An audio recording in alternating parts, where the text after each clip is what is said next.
This is the Pitt Stop.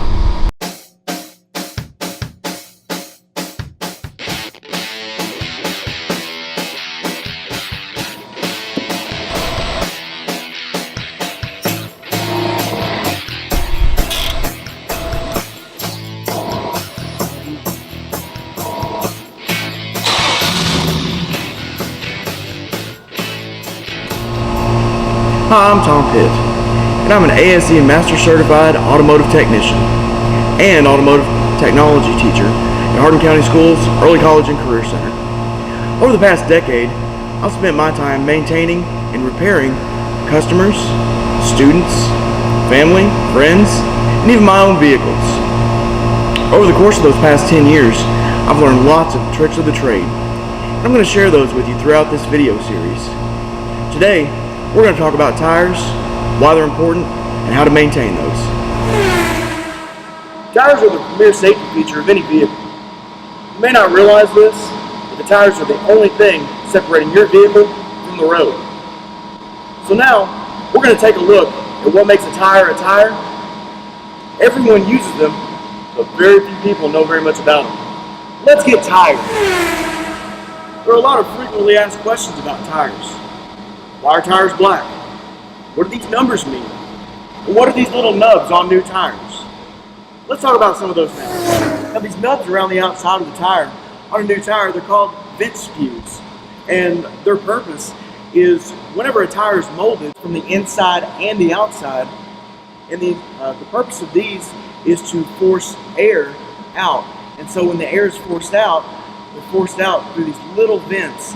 And so as long as rubber is sticking out, they know that they've gotten all of the air out. The tire size is recognizable on the side of the tire in the format of a letter, usually P or sometimes LT, a 3-digit number, in this case it's 245, dash another 2-digit number, in this case 75, R meaning a radial tire, and then the last number, 2-digit number, to indicate the rim size. In this case, this vehicle has a passenger car tire, that's the P, 245, meaning that the tire itself is 245 millimeters wide. The next number, 75, is what we call the aspect ratio. That's how wide the sidewall of this tire is, from the rim up to the tread. And that 75 is a percentage. It means it's 75% of 245. The R indicates that we have a radial tire, and the 16 is in inches, the diameter of the rim. The date code on the tire is a really important number. You can see right here the number is 345. That indicates to us that this tire was made the 34th week of 1995. So the first two numbers will be the week, and the last will be the year. If it's a 3-digit code, it was made in the 1990s. Anything beyond that has a 4-digit code. So 3407 will be the 34th week of 2007. Let's check the tire pressure in this tire. Let's remove the valve stem cap. Then, using our tire gauge, we'll press this end onto the valve stem. So where do we find what the actual tire pressure should be? Well, it's not on the tire as some people would think. It's actually on the door, on this placard. On this Ford Taurus, the tire pressure is supposed to be 30 psi. That means our front tire is a little bit low. Let's see what that might cause. Overinflated or underinflated tires can not only cause instability, they can cause premature tire wear. It's seen here. The center of this tire is worn out because it was overinflated. The outside edges have been worn because at some point it was also underinflated. To inflate this tire to its correct pressure, we're going to use this. It's called an air chuck. You can pick that up at any hardware store or auto parts store. We'll connect this to the end of our air hose by pulling on the collar, pushing in, and releasing. Next, we'll take the air chuck attached to the hose and put it on the valve stem of the tire.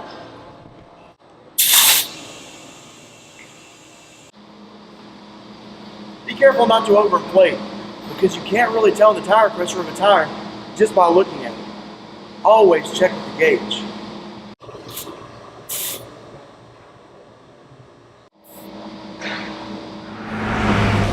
sometimes you run into the issue of having a nail or a screw in a tire. This is dangerous because low tire pressures can cause instability, premature tire wear, or even tire failure. We can fix that using a simple plug kit that you can get at any auto parts or retail store. Let's see how it works.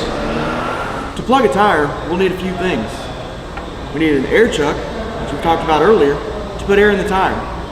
Trying to plug a low tire is going to be a very difficult procedure, so it's always important to make sure that the tire is inflated to a proper tire pressure beforehand. Vulcanizing cement is going to make sure that the tire plug adheres to the tire itself.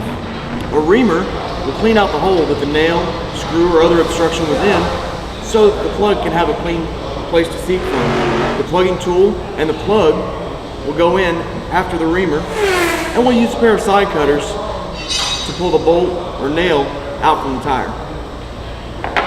Let's see how the process works.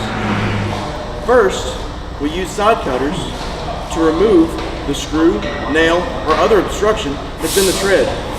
It's important to notice that this nail is within the boundaries of the tread itself. A good rule of thumb is if you lay your thumb against the corner of the tire, if your thumb covers the nail or the screw, the tire needs to be replaced and can't be repaired. We can typically use side cutters to remove the screw. Sometimes, if the threads of the screw are in the tire really tight, a screwdriver will help to remove this from the tread. With the screw removed, we'll insert the reamer into the hole to clean out the hole so the plug can make a good bond. You may have to put a little bit of pressure on the reamer to get it all the way in the tire. Sometimes this takes a little bit of effort.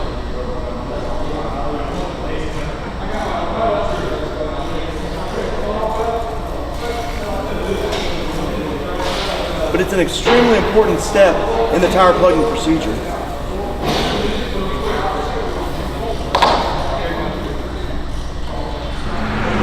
With the reamer still in the tire, we're going to take some vulcanizing cement and place that onto the plug itself that's on our plugging tool.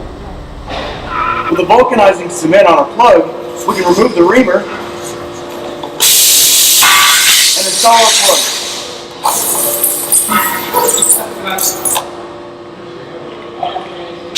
Again, this takes a little bit of force as well.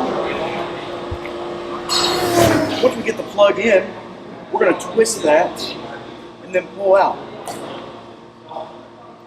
leaving an airtight seal. It's really important after this to cut these edges off that are sticking out. We can use a knife or we can use the side cutters that we use to remove the screw. Looks like that's all the time we have for today. Until next time, I'm Tom Pitt reminding you to keep it between the lines, shiny side up.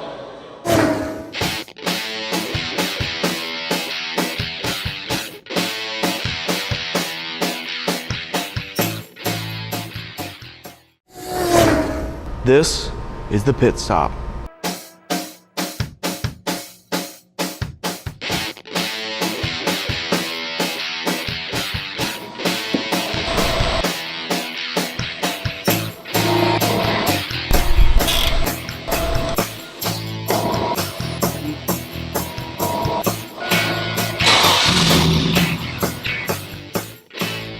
Hi, I'm Tom Pitt, and I've spent the last decade repairing and maintaining vehicles, my own, my customers, friends, and families.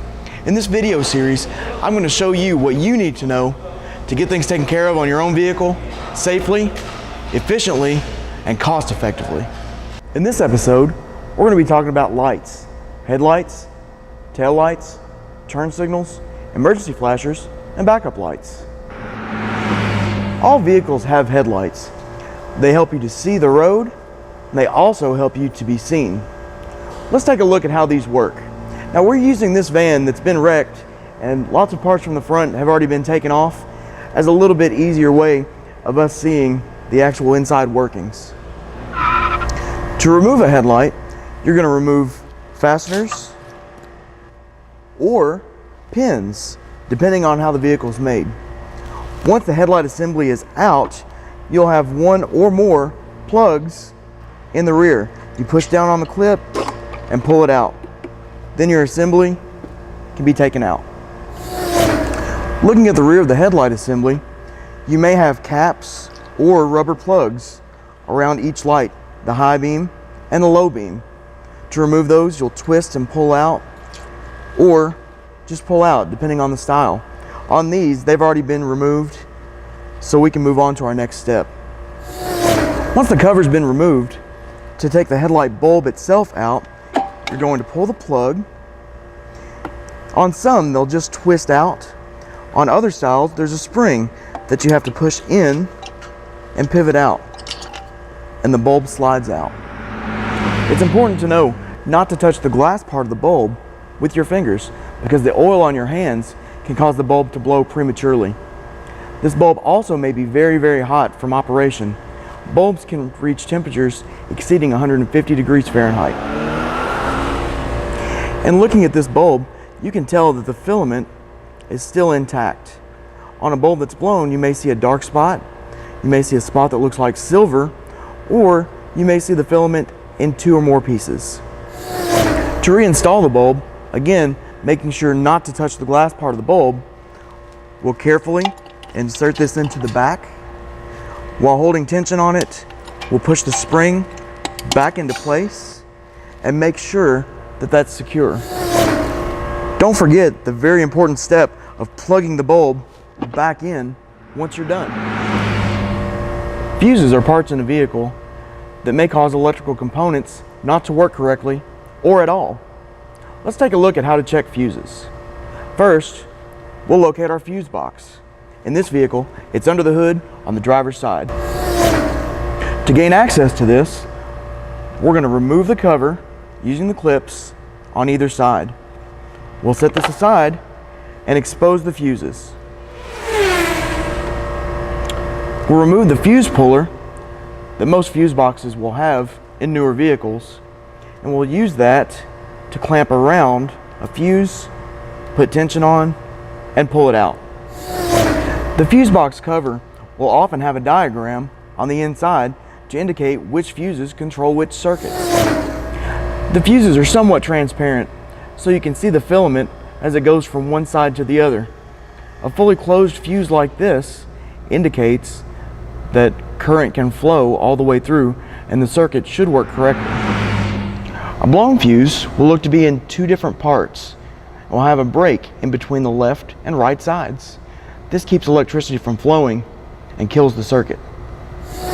To replace the fuse, we can use either our fuse puller or just by hand. We'll put the fuse in gently and push it in firmly after it's seated to make sure that it's in. Finally, we're going to reinstall our fuse puller where it goes as a courtesy to yourself or the next person to do service on the vehicle. Then we'll reinstall the fuse cover and we're ready to go. Now that we've got our headlights taken care of, let's move to the rear of the vehicle and check out those tail lights. The tail light housing in the vehicle will house tail lights, brake lights, turn signals, and backup lights. Now, not unlike headlights, tail lights are going to vary in the way that they come out. On this vehicle, there's a screw in the top and one in the bottom. Let's take those out so that we can expose the wiring and the plugs in the back of this housing. To remove this tail light, we're going to remove the screw at the top. We'll remove the screw at the bottom. And then there are clips holding this into the body. Once removed, we have access to all the bulbs in the back side of the housing. There are multiple bulbs in here. To figure out which one coincides with the light that you're looking for, you can look at the front, and if we're looking for a backup light, we can follow that around to this side. With basically all tail lights, backup lights, brake lights, a simple twist and pull we'll remove the bulb from the housing. To remove the bulb from the socket, we'll push in slightly and turn counterclockwise to remove it. In this example, you can see the filament is completely intact in this bulb. To replace the bulb with a new one, you'll line up the marks from the bulb to the socket, push in on the spring tension, and give it a twist clockwise, making sure that it's in solid. And then to replace the bulb in the housing, we'll set it in and again give it a twist. Finally, we'll install our taillight housing back into the vehicle. You may notice that there are clips on the top and bottom going into the body of the vehicle. We'll align those along with the screw holes on the side. We'll install the screws at the top and at the bottom. Well, looks like that's all we have time for today. Until next time, this is Tom Pitt reminding you to keep it between the lines and the shiny side up.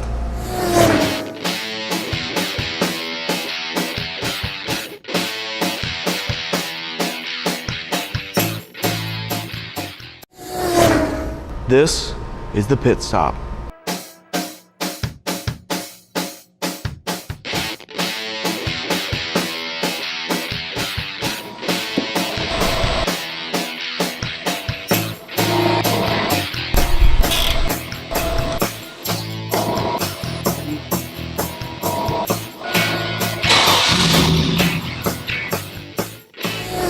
Hi, I'm Tom Pitt, and for the past 10 years, I've fixed more cars than Trump's got buildings. And the only thing I like more than fixing cars is teaching others how to fix cars. So today, in this episode, we're gonna have some of my students show you how to change oil. We'll have Chase Lucas and Christian Yates guiding you on how to change the oil on a 92 Ford Bronco. Hi there, I'm Chase, and this is my partner Christian, and today we're going to talk about the importance of oil. First off, you got to start by checking your oil, which starts with a dipstick that's usually located either on the driver's side of the engine, usually either towards the back or front. It's going to come out looking like a long, almost like the end of a fishing pole. So you're going to wipe it, and then you're going to put it back in the slot you pulled it from.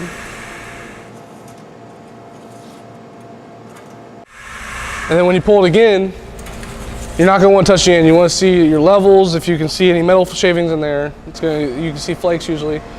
So listen, it's looking a little, it's full, but it's also a little dark. So we're going to end up changing it today.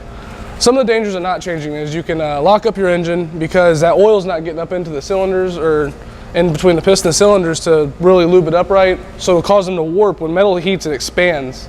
So it'll cause your engine to warp and it'll cause your piston heads to lock up inside the cylinder. All right, now next we're gonna lift this Bronco up on the jack, on this hydraulic floor jack to make it easier to change the oil from the underneath the car. Now the dangers of these hydraulic floor jacks is that you want to make sure that it's sitting on a lock after you get it up, because if it's not, it could cause one of them, the hydraulics, and one of them could give out and it could fall on you. You never know what could happen. But not everybody has these at home. So if you're at home changing your oil, you want to use these little tiny floor jack stands. And the way these work is you can pull them up, set them on a lock, or you can just leave them lowered. And you can go ahead and use this roll around floor jack to jack your car up and put these floor jack stands underneath of them. So now we're going to lift up this Bronco to get up underneath it to pull the oil plug and check for the oil, look for the oil filter. So this is pretty basic. The button's going to lift it up and down. Now once we get it going, I'm going to let it show the first lock, but then I'm going to engage this button. That's going to disengage the rest. You can hear the hydraulic give out on that. So let's go ahead and lift her up.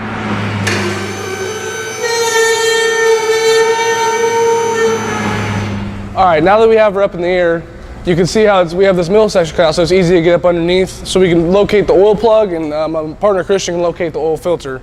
So we're gonna get up underneath this now and find the oil plug, pull it, and let that oil drain out. So generally, if you're gonna find the low, it looks just like a bolt hanging down off the bottom. This is gonna be your oil pan. So you're gonna take the right size wrench, careful, make sure it's the right size so you don't strip it out. Son of a bitch. This is why one socket.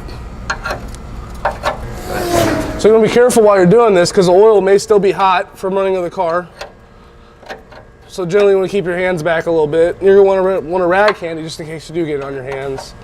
So once you pull this out, generally you're going to have a heavy flow of oil.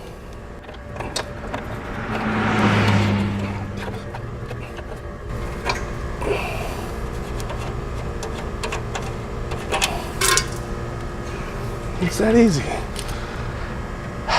Luckily this time the oil wasn't too hot. It's been sitting for a while.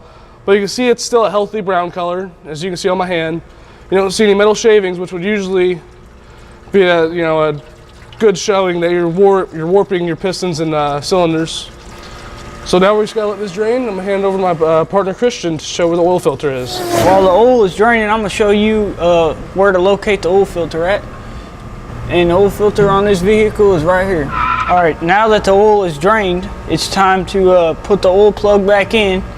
But first off, we want to make sure that we wipe off any excess oil off the oil pan. That way we make sure it's nice and clean for when we put the drain plug back in. All right, now that we got that wiped off, I'm just gonna go ahead and wipe off the drain plug a little bit. Now that we got it all wiped off, we're gonna go ahead and put the drain plug back in. Now as we're putting the drain plug back in, we want to make sure that it's tight on there, but we don't want it too tight to where it'll mess anything up. But we want it tight enough to where we won't leak oil anymore.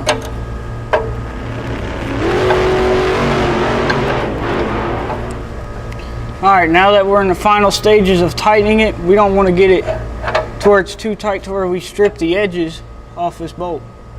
Now that we got it back on there, we're going to go ahead and wipe it off once more, because as we was putting it on there, a little bit of oil started coming out again. Alright, now we have successfully reinstalled the drain plug. Alright, so now it's time to let the Bronco down so we can look at the oil filter and change it. Every time you go to change the oil, you need to change the oil filter. It's kind of not like a one-on-one thing. But the way these lifts work is once you set it on a lock, you can't just lower it from the lock. You got to lift it up off the locks to drop it back down. So that's what we're about to do.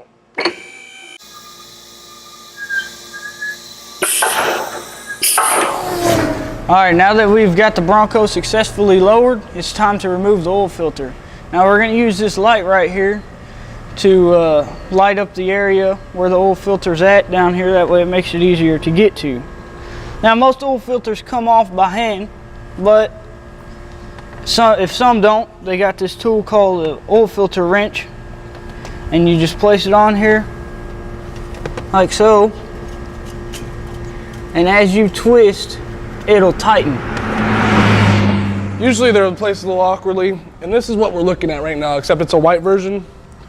The oil flows into there, it'll catch all metal shavings, any dirt, grime, and nastiness that flows through the engine, through the oil, and it'll filter it back through. That way you don't gotta worry about changing oil so often.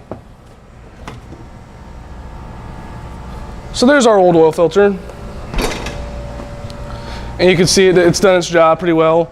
And one thing you want to look for is make sure this gasket right here didn't get stuck to the engine itself. All right, now we're gonna put the new one on. All right, now that we have successfully installed the new oil filter, it's time to show you where the oil cap is to put the new oil in it. So the oil cap is normally where the oil dipstick is gonna be, which is right here. Now, you wanna take that off and use a funnel to make sure that you don't spill the oil anywhere and make sure that it all goes down in there. Now, this truck right here takes 5 quarts of oil, which is the oil that we got right here. So Chase now is going to pour the oil. Now you want to make sure that you slowly pour it in there, that way you don't overfill and splash it everywhere. Alright, now we're going to start the Bronco so the oil can build up and build pressure inside the oil pan. Now with the engine off, we're going to check the dipstick again. So we are good on oil now. Now we're going to start the vehicle again and check for any leaks. Alright, now that you can see there are no leaks, so we have successfully drained the oil, put new oil in it, and changed the oil filter in and out. Well, looks like that's all we have time for today. Special thanks to Chase and Christian for helping us out along this journey. Until next time, this is Tom Pitt reminding you to keep it between the lines and the shiny side up.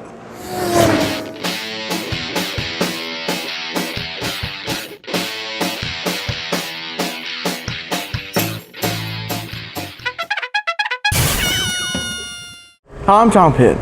For the past 10 years, I've fixed more cars than Trump's got towers. Students. Christian Yates and Chase Lucas. Hi, I'm Tom Pitt. For the past 10 years, I've fixed more cars than Trump's got buildings. And the only thing that I like... So as he goes, put this back on.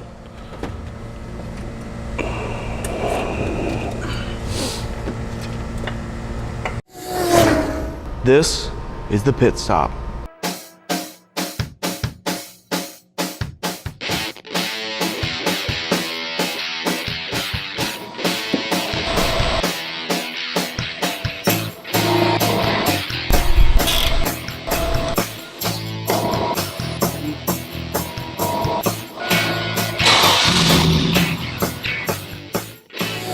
Hi, I'm Tom Pitt, and for most of my life, I've driven cars where the only thing that worked on them was a mechanic, so I decided to become one. In this episode of the Pitt Stop, we're going to talk to you about spark plugs, what they are, how they work, and how to replace those. Let's take a look. So today when we talk about spark plugs, we're going to incorporate the services of another automotive student. This is Jasmine Mather, and she's going to help us through the process of replacing these spark plugs. All gasoline combustion engines use spark plugs. The job of the spark plug, as the fuel air charge enters the combustion chamber, this plug receives electricity and creates a spark, which ignites that air fuel charge and causes an explosion, which forces the piston downward. Now this is a wear part, and it's something that we're going to call maintenance. Now maintenance is something that you do, that you replace on a vehicle before it goes bad. Let's see how we do that. The first step in spark plug removal on this Chevy Cavalier is going to be to remove this dust cover from the top so that we can expose the spark plugs and the ignition coils.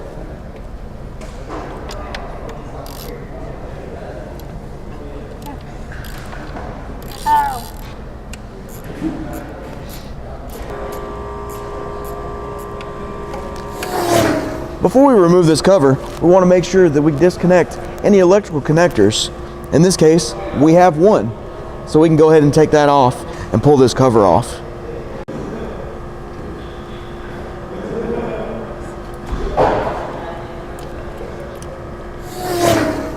Once we get everything clear where we can get to the actual spark plug, we're going to use a special spark plug socket to get on the spark plug. We're going to put that on an extension because it goes deep down into the engine, and then we're going to put that on a ratchet.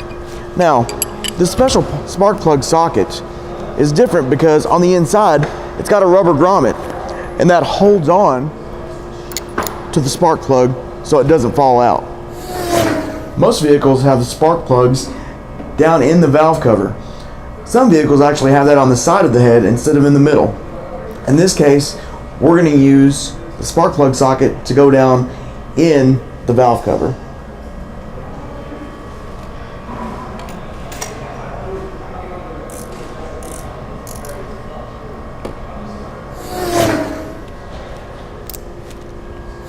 If a spark plug has what looks like black soot all over the end that was in the engine, it's likely contaminated with fuel. It's likely fouled out. This, compared to a new plug, there's a big difference in these. To reinstall a spark plug, before we put this in, we're going to want to put anti-seize on this. And what that does, it keeps the spark plug from being seized in the head, hence the name anti-seize. Jason, will you hand me the anti-seize? Hi, I'm on TV. Hey, get out of here. Don't forget who the star is, okay. Me. Now, making sure that you don't have too much anti-seize on the threads, you're going to go ahead and put the spark plug in that socket. Make sure it's seated. That way you can put it in the engine. The grommet holds the spark plug in place so it doesn't fall down in the engine. A quick twist, and that should be seated. Once it's finger tight, you're going to want to put a ratchet on there and torque that down. Not too tight, but tight enough so it doesn't come out. On this engine, we'll repeat this process for all 4 cylinders. While Jasmine's going back together with this, it's time for a tech tip. You ever had an issue where you had to have a door panel off on a crank window and couldn't get that crank off? Well, here's a neat trick on how to do that. Follow me. Traditionally, manual window cranks are really hard to get off. Well, with this trick, it comes off in a cinch. All you need is a shop rag. Now, an old dishcloth, piece of a t-shirt, any piece of cloth will work. Here's how it works. You'll take the edge, wrap that around, give it a couple of revolutions,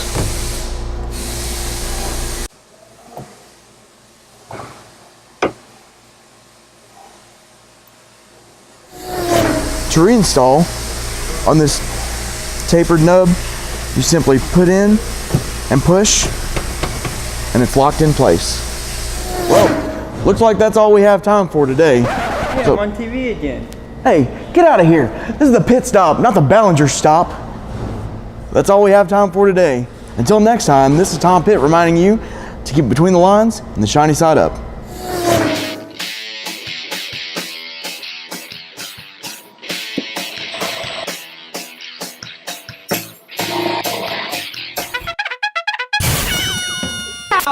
Warning, the following displays graphic violence towards a shop rag. Viewer discretion is advised.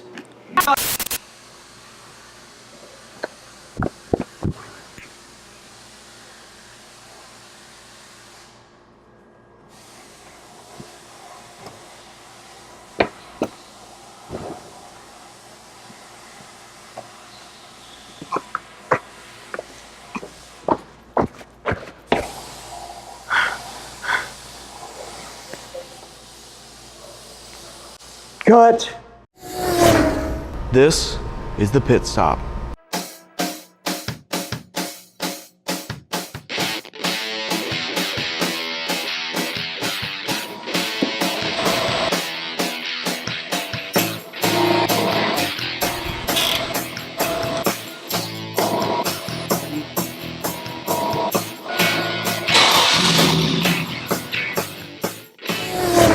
Hi, I'm Tom Pitt. And I've already forgotten more than the average person knows about cars. So today, I'm going to tell you just a little bit about what I know about batteries. We'll talk about their composition, we'll talk about how to charge them, and we'll talk about what to do if you're stuck out in the middle of nowhere with a dead battery. We'll also touch just a little bit on cleaning those, so stay tuned. Your modern car battery is made with a heavy plastic case. On the inside, it has lead, sulfuric acid, and water. Sticking out, you're going to have 2 lead posts, one for the positive side and one for the negative side. On the battery, you'll see a couple of numbers. You'll see a cold cranking amps number, which is how many amps this battery can produce at 0 degrees Fahrenheit, and a cranking amps, and that number is how many amps it can produce at 32 degrees Fahrenheit. There's also a sticker somewhere on the battery to indicate when this was made. This particular battery was made in March of 2016. In the case that you have a dead battery, the easiest and most convenient way to remedy that is with one of these. This is called a jump box. Now, I understand not everyone's going to have a jump box at their house or in their car, so we'll talk about jumper cables in a bit. But let's see how this works first. First, we'll take this positive clamp and we'll put it on the positive battery cable. Next, we'll take the negative, and instead of putting that on the battery where it could spark, we're going to put this on an engine ground somewhere. In this case, we can use this hood latch. If you're lucky enough to have your car break down at your own home, or your battery die at your own home, you could likely use one of these. This is a battery charger. The way that this works, it plugs into a standard 110 outlet, turn it on, and these clamps are going to go on the battery. Let's see how it works on this car. With this battery charger, it's a little bit different from the jump box because we can turn it off and on. On this, we can actually put our clamps on the positive and on the negative. At this point, the charger's not even plugged in, so there's no concern about sparks or explosions. After we make sure the charger's turned off, we're going to plug this in, and then we can turn it on. To turn the charger on, we're going to select our volts and amps. We can go as low as 10 amps, or if we need to jump start the vehicle, we can go on 200 amp engine start. Once that's selected, we'll turn on our timer. Now most people probably won't have a battery charger or a jump box at their disposal. In that case, you're probably left your only option being a nice set of jumper cables. A lot of folks use these incorrectly though. Let's see how they work. Now, to conserve space,